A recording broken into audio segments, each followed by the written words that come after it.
Today I'm going to review two new accessories from Rode microphones, the DCS1 and the SC11, in just 2 minutes.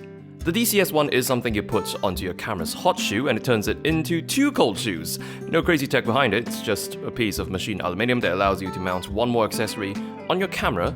There's also a 1/4-inch thread on the base of this thing in case you want to mount it onto anything else and give it two extra cold shoes. It was likely designed with the wireless go system in mind, so the slots are not exactly spaced far enough away for social distancing, but you can however comfortably mount two wireless goes on it, or a wireless go and a mic. It's only with bigger stuff like attempting to mount two Rode Link receivers when things start getting a little squeezy. There's also two cable management slots on the DCS1 that will work with specific Rode cables, like the one on the VideoMic NTG, and also the SC11 cable. The SC11 is a stereo to dual mono splitter cable, which means it practically lets you plug two audio inputs into your camera instead of just one. It sends one input into your camera's left channel and the other into the right channel, so they're still recorded separately, although note that you will probably only be able to dial in one gain setting for both the inputs due to the limitation of your camera. It's also a nice touch that they color-coded the cables, red for the right channel and black for left.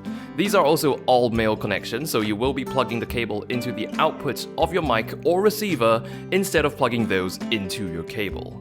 Now, it's not like Rode invented the concept of these two splitter accessories, so you'll still find a bunch of similar splitters from a whole range of manufacturers, but going at just $15 each, they're not really priced that differently from the aftermarket options, especially for cables like the SC11. We all know that bad cables can take a hit on your sound quality, so using one made by Rode themselves does offer some degree of peace of mind. It could also be a great affordable gift for your filmmaker friends.